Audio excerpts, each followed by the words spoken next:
Hi, everybody. I'm Brittany Lewis with Forbes Breaking News. Joining me now is Libertarian Party presidential contender Michael Rectenwald. Michael, thank you so much for joining me today. It's great to be here. Thanks for having me, Brittany. I'm excited for a really wide-ranging conversation, but to kick us off, can you please tell us what made you jump into politics? Well, I never had any political ambitions whatsoever, and had never thought of running for any office, let alone President of the United States. But I was actually recruited by a caucus of the Libertarian Party called the Mises Caucus, that's MISES. And I decided after talking with them, our visions lined up perfectly, and they really encouraged me to do this, and I decided to throw my hat in the ring. I know you said that you had no political ambitions, but were you always a libertarian, or when you talked with them, it just clicked? And if so, what resonated with you? I've been a lowercase libertarian for about 7 years, and a party member for, basically 6 months. So I had not been a member of the party as such until they asked me to run for this office. It wasn't something that I considered that aligned with my ideas until, in fact, this Mises Caucus took over the party. And I've spoken with them, for them on numerous occasions at different events. And so, given that they took over the party and their vision aligns perfectly with mine, I decided to become a libertarian proper in the party itself. And so I've been on the campaign trail, doing debates with the other candidates, and doing tons of media and so forth. So, yeah. So you were a libertarian lowercase L. Now, dare I say you're a libertarian uppercase L, but what exactly does that look like? What is your vision for the country through the lens of a libertarian candidate? That's a great question. So the main premise of my campaign and my vision for the country is the project decentralization. And that is, we are trying to wrest power from the federal government and vest it in the people at the local level. So it's about decentralizing the state, localizing government, getting the federal government out of our lives as much as possible. I think this is the only path to liberty. So the libertarian ideal is basically simply one has private property ownership, one has ownership of oneself, and one also abides by what's called the non-aggression principle. One does not aggress against another person or their property. Those are completely in line with my ideas. I'm also an anarcho-capitalist, and that is, I believe in a no-state solution, all the way around the board. Now, we know that's a very far-off ideal, but that's the North Star that guides my program. Dive a little deeper in there, because the economy obviously continues to be a top issue for voters. Every voter I've talked to from Iowa across the country, no one is happy with the size of their wallet, the rising prices. Even though the numbers are looking good for the economy, sentiment is not catching up for that. So what is your economic vision specifically? Well, the reason people are dissatisfied with the economy is because of inflation. And the gauges for inflation are really not very accurate, I don't think. People are really dealing with a great deal of inflation, and the inflation was caused and is caused by the unfettered production or creation of money out of thin air by the Federal Reserve. That's what's causing inflation. That's why we're living in an inflationary period. This is a post-COVID crisis that we're dealing with all the unfettered printing, or really printing, the digital production of money during that period. So this is the after effect, and that's what people are dealing with. So we have two problems. That is, we have the Federal Reserve inflating prices or deflating the value of money. And secondly, we have a regulatory regime that is just so onerous that it's costing businesses too much money to operate. And it's getting worse as they introduce this climate change legislation through executive orders, mostly on the part of Biden. All those things, all those factors are driving up prices and just making people's dollar go much less further than it did in the past.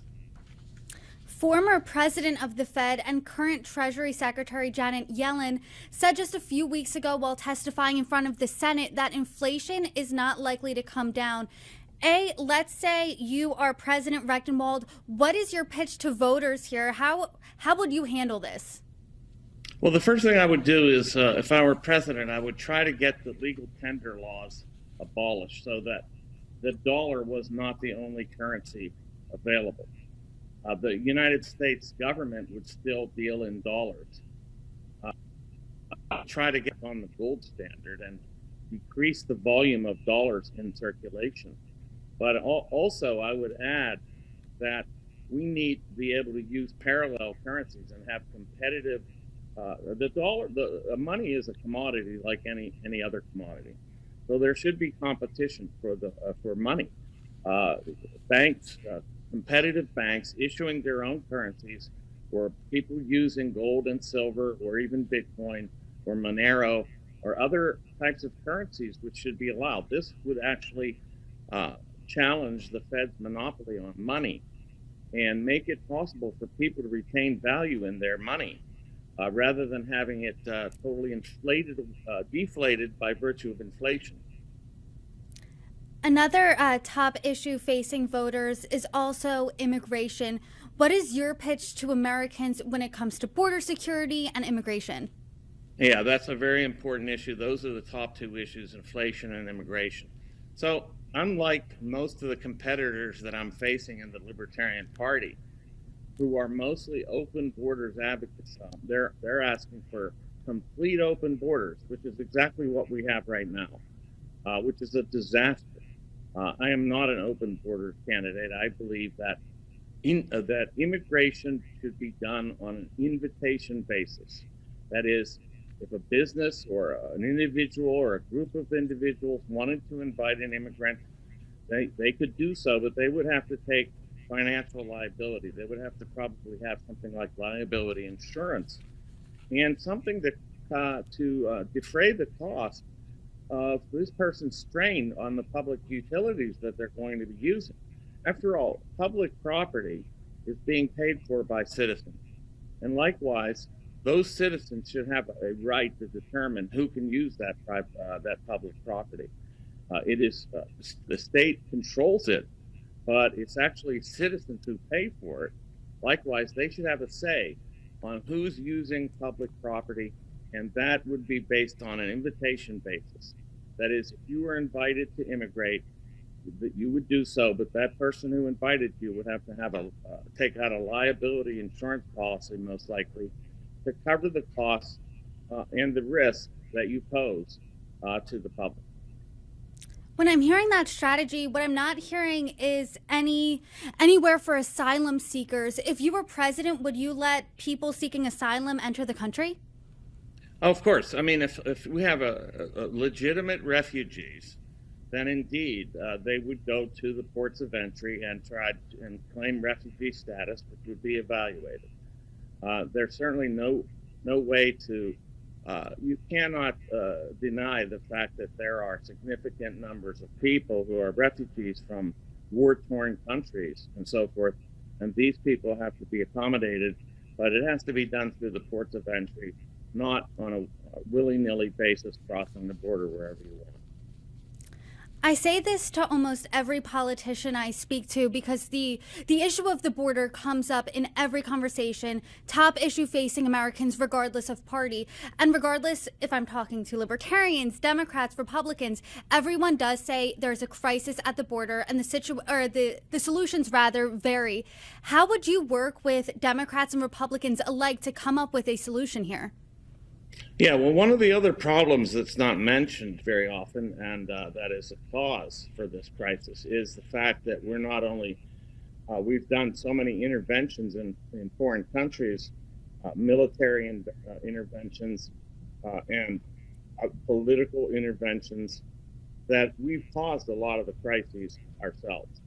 But secondly, we're also baiting people using social welfare handouts basically enticing people to immigrate.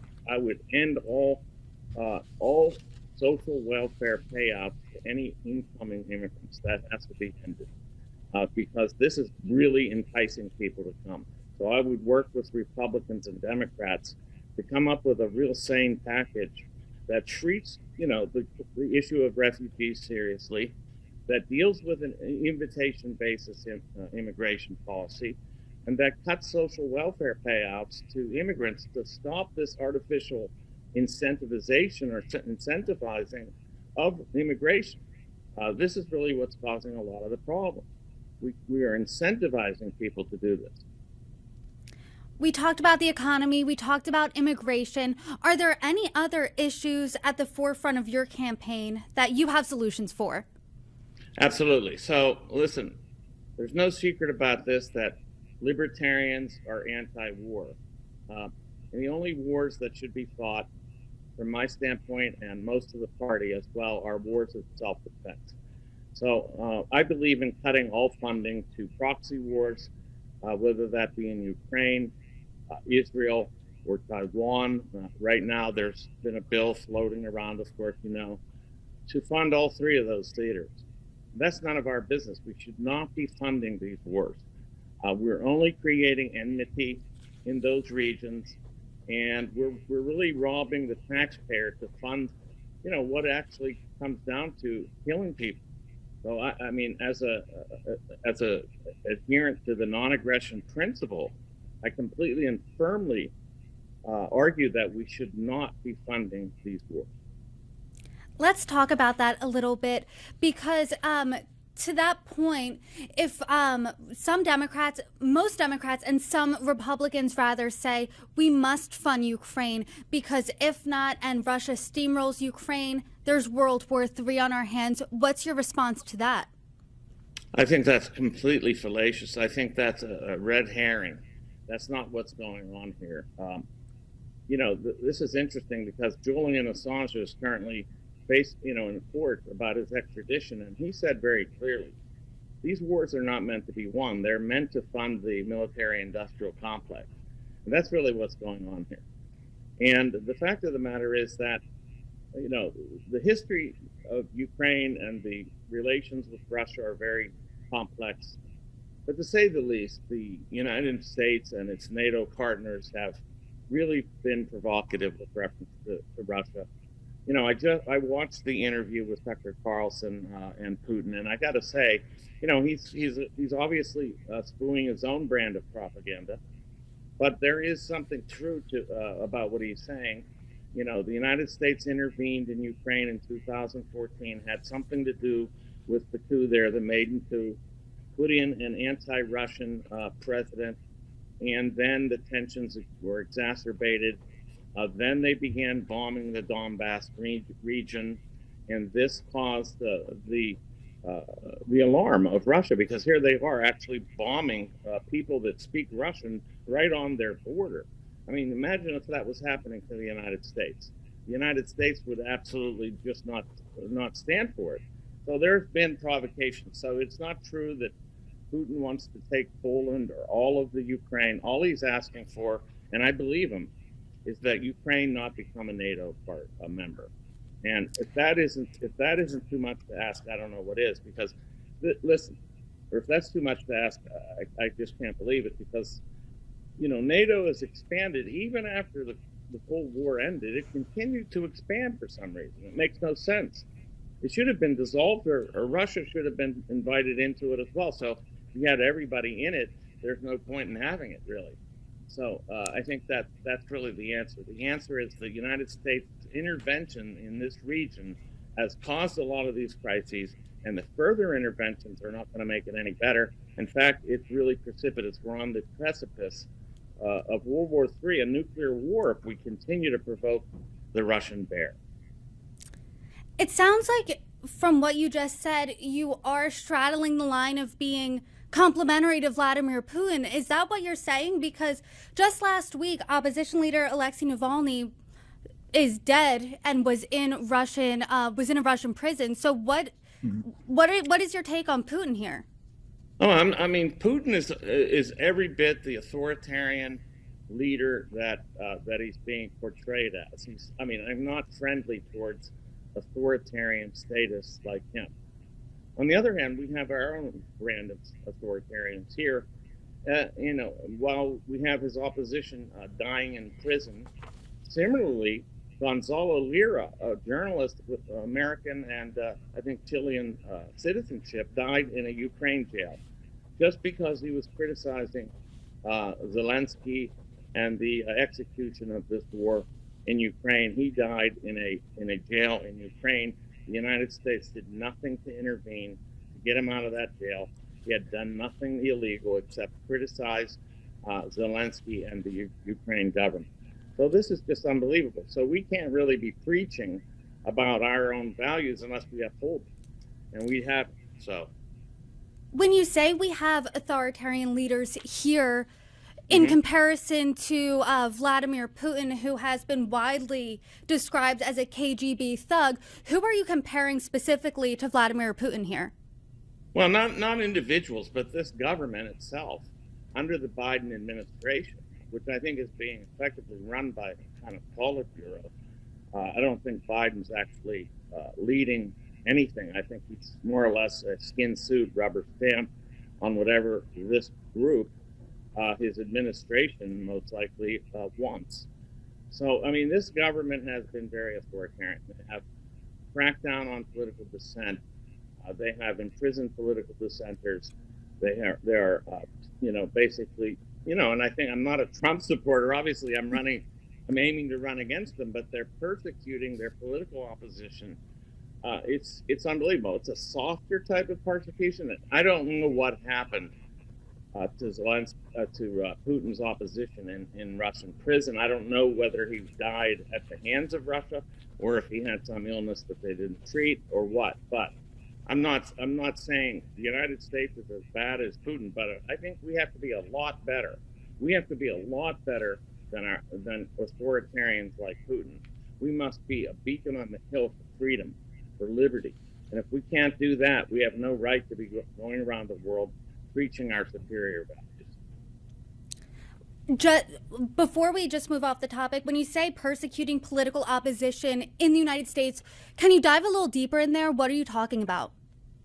Well, the January 6th so-called coup or, insurrection was really just a protest.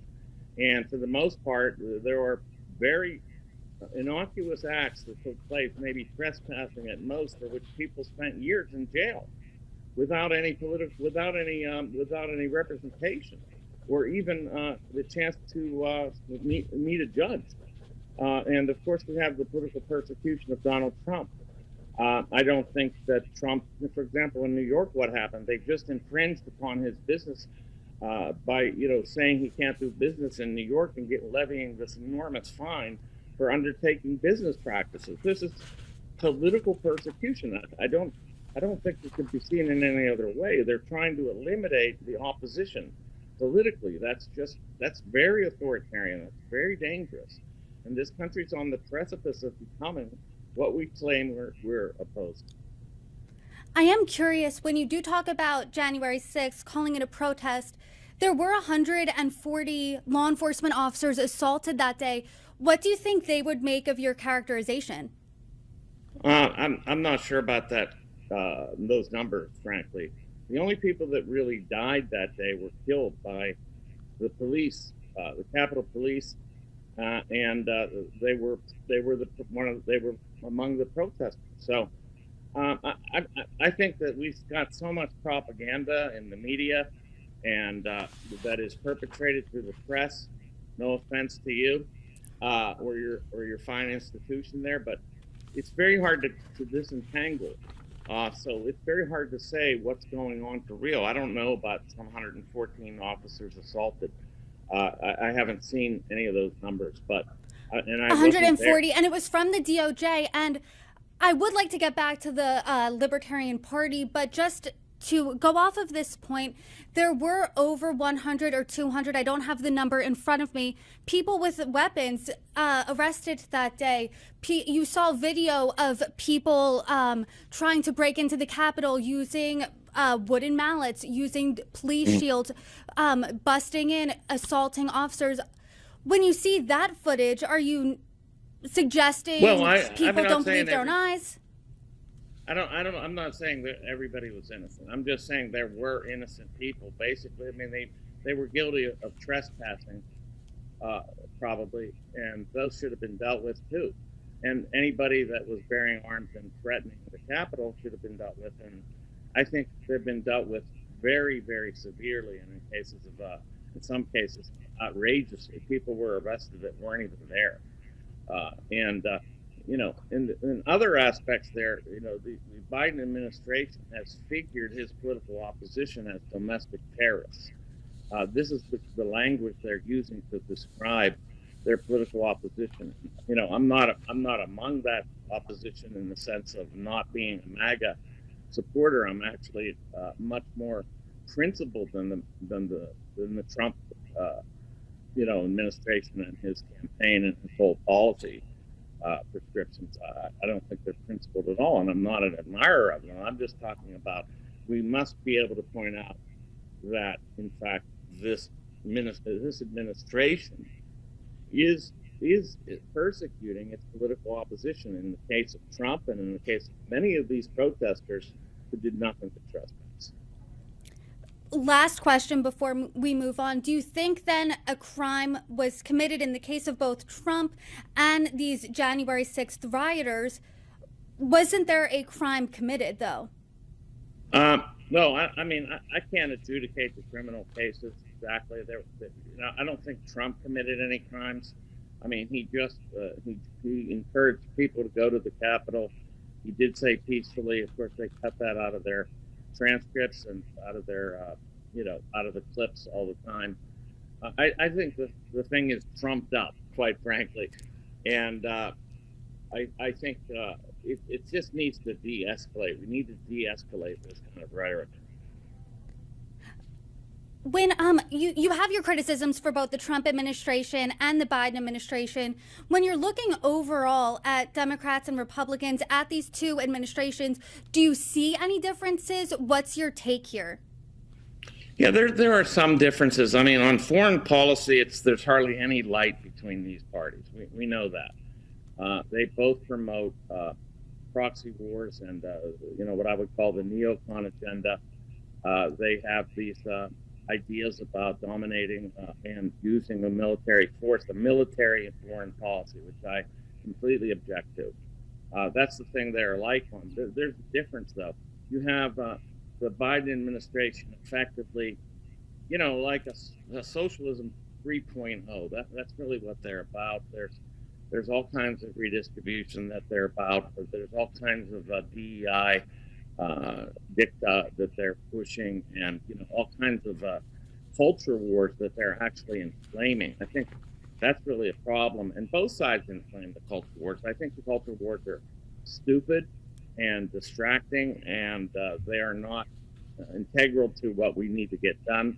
And I think, you know, that when you're funding transgenderism and things like that, like the Biden administration does, I think this is very, very troubling. In the 2020 election, though, the Libertarian presidential contender only garnered less than 2% of the vote. So how do you popularize the Libertarian Party?